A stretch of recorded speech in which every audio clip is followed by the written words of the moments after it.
Well, hopefully she can help him out of various problems because he just pleaded guilty to a threats of violence charge, which is a felony. 120 days of workhouse, and there was a plea agreement where they dropped the fifth degree drug possession charge. Do you know the whole story of what happened? So let me ask you: is he still in the NBA? Yes. So is he still playing? I believe so. Yes. God bless the NBA. Okay. Because this is going to be a probation. This is God willing, because jail time is no joke. Well, he's not doing jail time. Right. Well, I don't know. 120 days in a workhouse, I guess that is jail time, right? That's basically a halfway house, something like that. A halfway house, and it also can be public service. It can be that. It can be in his public service. Remember, they put Naomi Campbell in a situation, right, for throwing a phone at somebody. So once you get into that system, they have to put you through. Plexico had a gun in New Jersey. It's 3 years jail time, no matter what. So he had to do his jail time. So I'm just knowing that the NBA, if he's still playing, that means there's more being worked out. So according to reports, him and his family were at their rented home. Another family with a 13-year-old child was house hunting and decided to pull up and poke around the house. He came out with a rifle and pointed at them and said, "Get off my property." I don't necessarily see a problem with this. What state? Minnesota. Yeah, you check the gun laws in that state, right? So Minnesota. And, the couple, the family called the police. The police came over, searched the house. They found a 12-gauge shotgun, a handgun, an automatic rifle. And then, this is right up your alley, they found some leafy marijuana at the house. Now, possession of marijuana in its original leafy form is illegal in Minnesota. So his wife was charged with fifth-degree drug possession, which I guess they ended up dropping at one point. But he has a felony on his record. That's a pretty big deal. Yeah.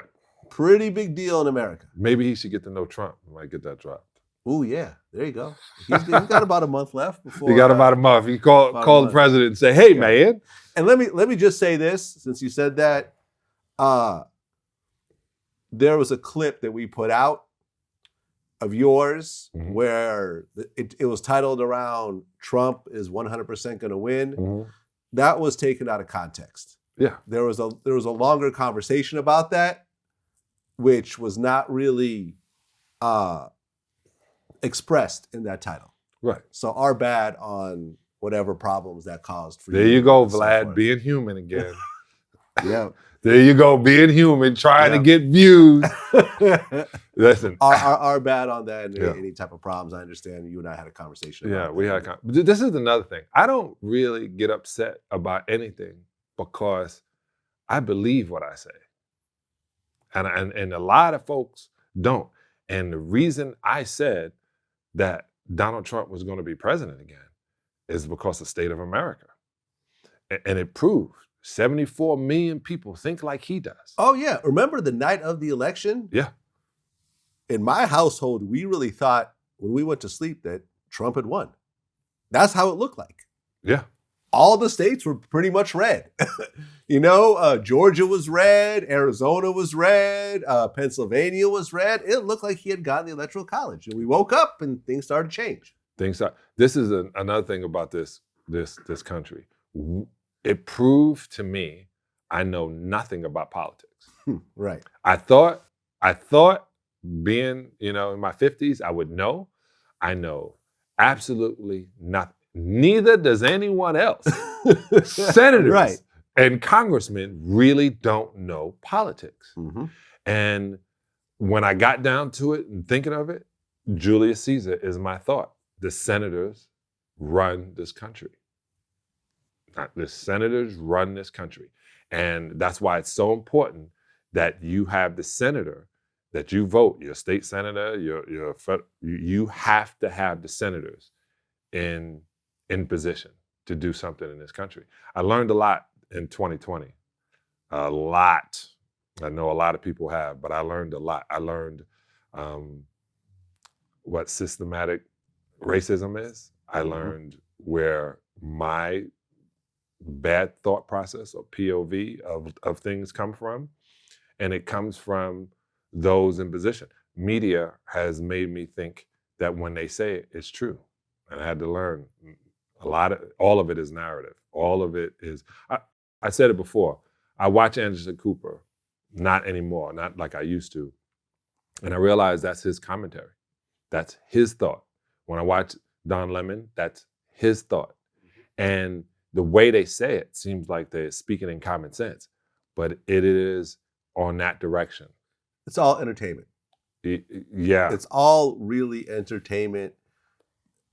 You know, it's based in facts. It's supposed to be. Yeah. But there's always a wiggle room to spin it how you want to spin it. Look what they did to Ice Cube. Right. They went after Ice Cube because Ice Cube said, "What are you giving us?" And black people, blah, blah, blah. He said, "What are you giving us? Let's stop." And when I literally sat still and listened to Ice Cube and was like, I'm in 100% agreement with this dude. 50 Cent, 100% agreement. Not because of the money. It's literally they were thinking, like, what is the real deal? It's all based on money. It's always been based on money. Yeah. Right? Chris Rock said it best. He said, "Do you think race relation is better now?" He said, "I think white folks are less crazy."